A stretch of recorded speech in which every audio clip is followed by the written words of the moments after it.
This episode of the People and Performance Podcast, supported by Fidello Inc., was first published by our friends at the world-famous HRchat show by the HR Gazette. Welcome to the HRchat show, one of the world's most downloaded and shared podcasts designed for HR pros, talent execs, tech enthusiasts, and business leaders. For hundreds more episodes and what's new in the world of work, subscribe to the show, follow us on social media, and visit hrgazette.com. Welcome to the first episode of the HR Chat podcast of 2023. How did we get there? Wowza. It's a new year, which means fresh opportunities to engage employees and inspire higher performance. And joining me on this episode is my friend, Chris Bjorling.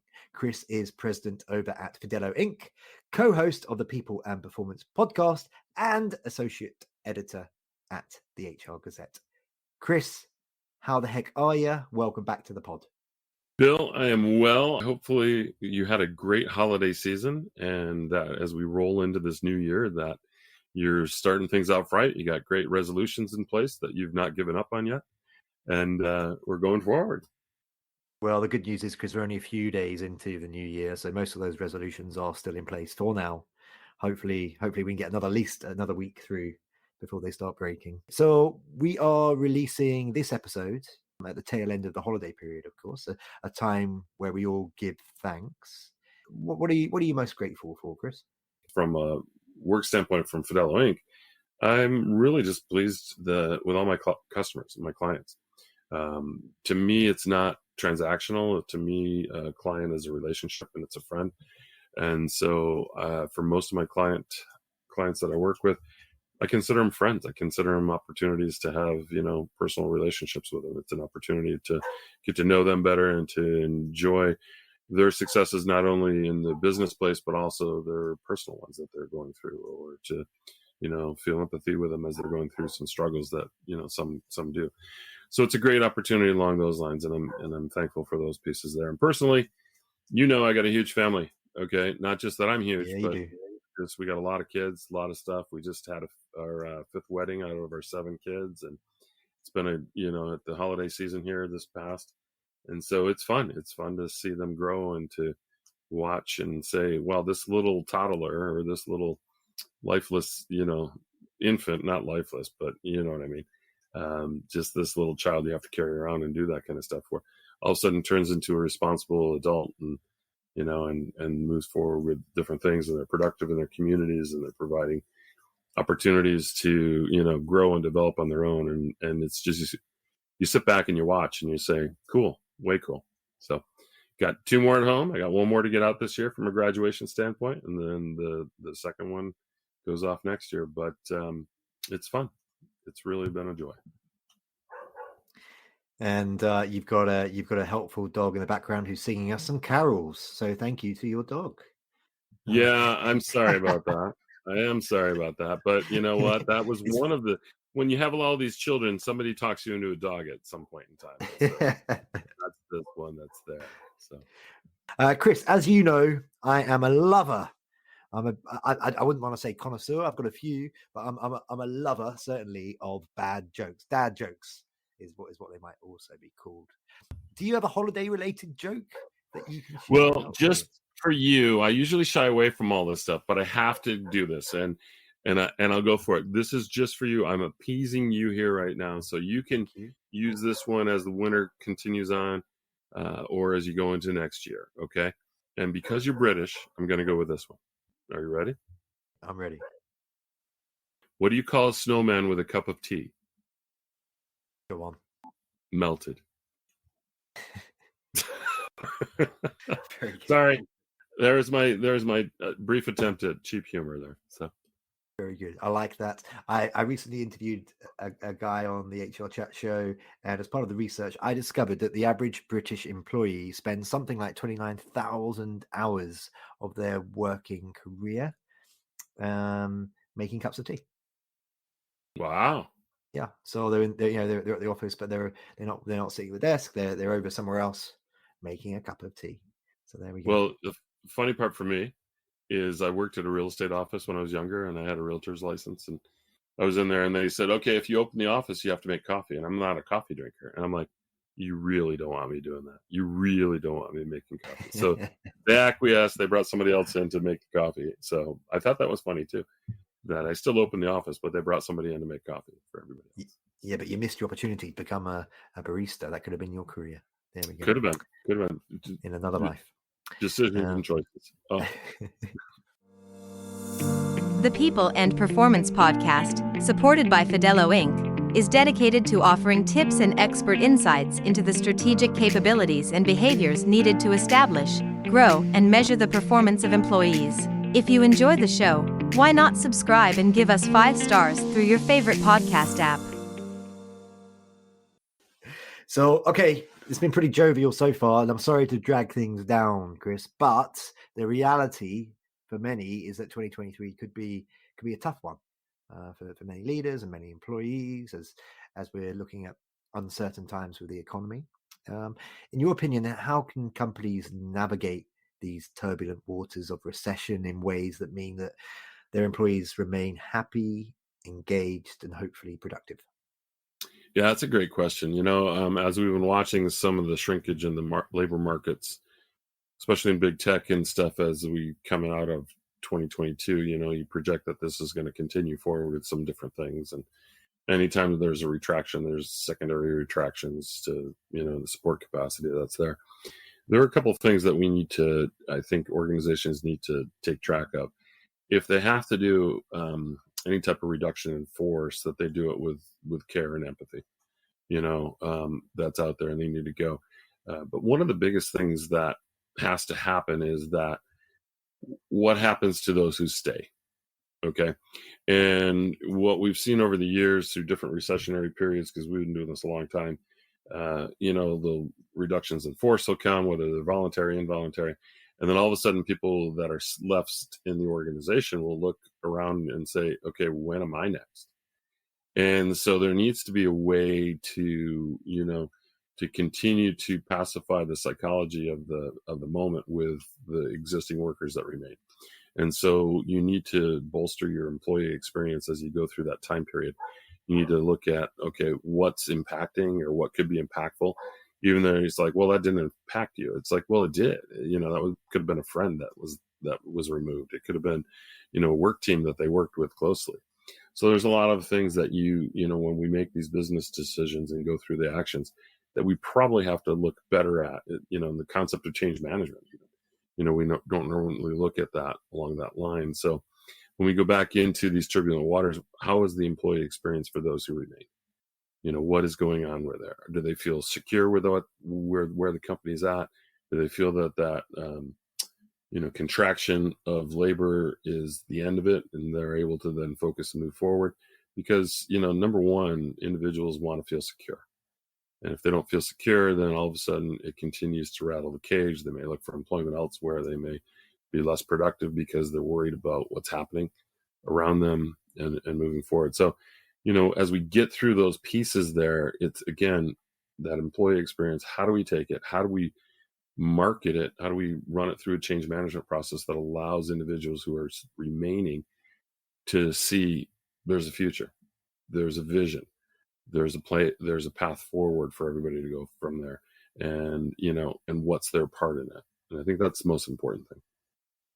Okay, thank you very much. A related but different question is, because it is the beginning of 2023, it would be remiss of me not to ask you what your predictions are for the world of work in the year ahead. What are you thinking? Yeah, a lot of this relates around geopolitical activities that are occurring right now too. There's some instability in the world, and some of those things that are there, and so that those question marks still have us at thought with, like, where's it going to be, what's going to happen. So, in the best predictions of my crystal ball, I look at it and say, we can go forward with the thought that we're in this regression or recession, okay, of things, but we need to see the way forward. We need to take it and say, okay, that's our current state, but what's our future state need to be? And I think as we start to look at where can we be, even in a down market, I think that's where the positivism comes into the play. How can we move forward? So my hope is that as we go into this with the absence of any major issue that's going on in the world, that we're gonna have recoiled as much as we need to and start moving forward, saying, okay, we retooled and we can go forward along these lines that are out there. Now, having said that, I still think there's still the world's different coming out of the pandemic. Still, even in 2023, we're still feeling the ramifications of the changes to our psychologies, whether it's a gig worker mentality or whether it's just, well, this organization's not doing it for me. We still need to be mindful of all that. So as we roll forward in this new year, we can't give up on the lessons we've learned over this past couple of years and the modifications we've had to make. We're still not pre-pandemic, where, labor is falling, at our feet trying to work for us. We're still in the opportunity that we're fighting for labor. We're fighting for maintenance of those individuals. And we're focused on keeping them engaged and putting them forward. For the organizations that have not embraced, I talked about it just a moment ago, for the organizations that have not embraced the concept of an employee experience and the benefit that has for them, I think that's sad. I think most organizations need to go to that level and, just prepare and deliver and say, if I was an employee, because for a lot of these people, they haven't been for a while, just the quote unquote, new employee, they're in leadership or they're doing this. If I was that new employee coming in, what do I need to feel? What do I need to know and how do I need to do it? And those aspects of some simple questions, know, do, and feel, really, if you address those, you're going to continue to have a great workspace, productive employees, and should be yielding results from that. Yeah, I'd agree with that. My fear for 2023 is that we start to forget some of the lessons that came out of the pandemic, and a big one for me is being empathetic and showing vulnerability, and being more authentic than we were pre-pandemic. I worry that this year, as things are back to something more similar to before Marchish 2020, that people might start to forget. Who was it who said that those who don't learn from the lessons of the past are doomed to repeat them? Let's try and avoid that. Let's hope that me and you and that beautiful dog out there can love everybody throughout 2023, and the listeners that do the same thing. As a listener of the HR Chat podcast, you might be interested in ways to make digital HR simple and streamlined. Founded in 2008, Applaud is the workforce experience layer driven by a mission to create HR technology focused completely on the employee. Applaud's layer is designed to support your existing HR services, reigniting your existing HR technology to deliver one united workforce experience. Learn more at applaudhr.com. So, Chris, we are chatting on the HR Chat pod today, but you and I are also the hosts of the People and Performance podcast, and we've got a new season coming up, season 7, I think it is. Can you maybe offer some shout outs to some of the upcoming guests that we have on the show? Yeah, I'd love to. It's been exciting. We've been, recording some of those along the way, and I'm excited for our listeners of our podcast to go forward and work along those lines that are out there. So we have Jarek Conrad from UKG. We're excited to hear how he's going to be here talking to us about HR leaders improving their ways in their organization and so forth as we go down there. We've had some excellent conversations with Tara Favors out of Mutual of America, and that's exciting. That's going to come down there. And then we've had the opportunity to talk to Lauren at Xero, and that was fun. It was fun, in a lot, our pre and post too. It was fun for the activities, but she was going through some fun changes in her household at the time because of construction and some failures and things like that. So, Lauren, if you're listening, you're an absolute trooper for recording that episode, by the way. Yeah, for all conditions, we're like, we can do this later. No, I'm fine. And it was just, we joked. We said, let's do it on video. But anyway, so she's got some great messages that are out there for us too. And then Andrew Bartlow, founder at Series B Consulting, and his new product that he's got out there. That was a breath of fresh air for some of the research he's done and the pieces that he put in place. And And so our listeners are going to enjoy that. And then, you pulled this one, you brought this guest in, Sir Cary Cooper, and he was just fun. We had a great time chatting with him pre and post about a variety of things. But then his messaging along, just really hit home with a lot of thoughts. And I think our listeners are going to enjoy the pieces around thinking about the individual and the psychology of what needs to go into making them happy and keeping them, at a good place in their life. So I think that's great. And then we just finished with Ben Eubanks, and Ben's got a new book coming out, and it's going to come out here, I think, February, March. Is that what we heard, I think? Yeah, I think he was debating January, February, March in that kind of time frame. Yep. So, but the research that he has from his book was brilliant. And I think our listeners are going to love the concepts as they're explored. There's some great stories that were in there. So it's, again, it's a spattering of a lot of different thoughts and pieces.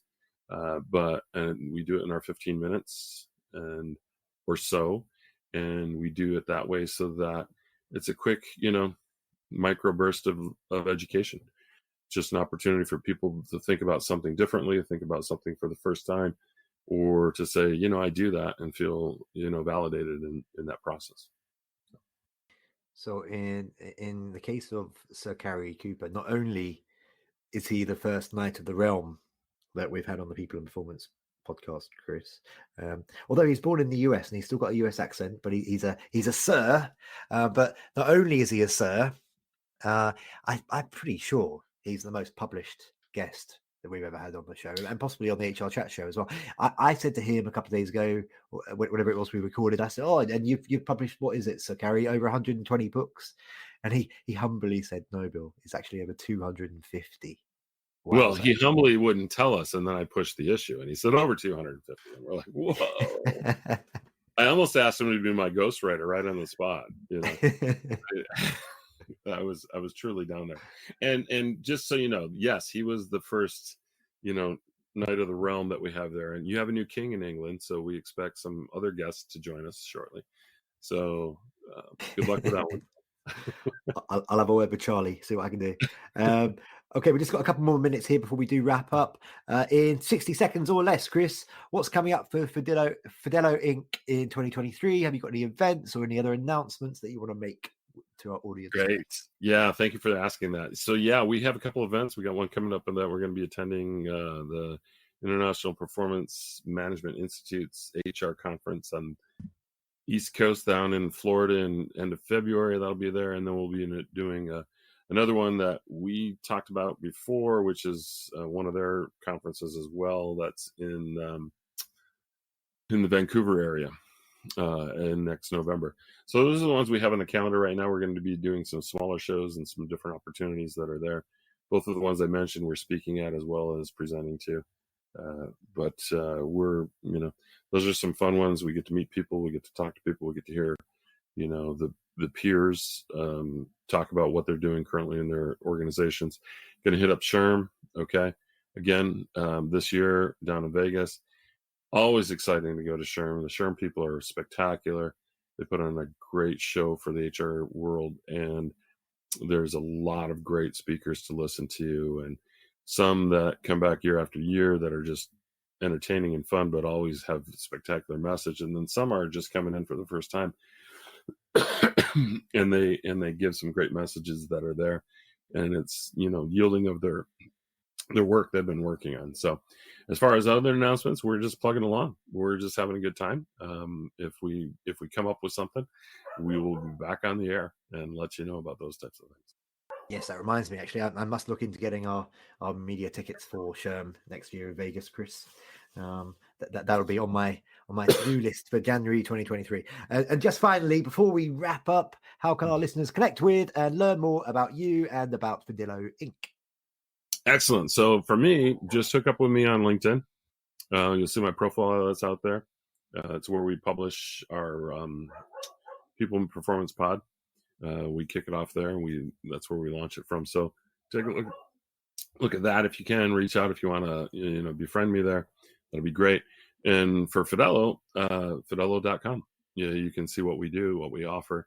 We do full service activity from we call it cradle to grave of an employee's life cycle. So we can help you in your HR space in looking at different things from a strategy standpoint, from a process standpoint, from a implementation standpoint. So we're excited for you to look at that and reach out for us. Any questions in that area too. Thank you. And thank you, Chris. Thank you very much for joining me again on the HRchat podcast. I'm sure we'll do plenty more later in 2023. But for now, Christopher, my friend, thank you for being my guest. Thank you. And thank you for letting my dog attend too. So I appreciate it. Right. And for those listening out there who are still enjoying their holidays, Chris and I wish you a happy holidays for as long as it remains for you in your household. And we'll be back very soon. But for now, until next time, happy working. Thanks for listening to the HRchat Show.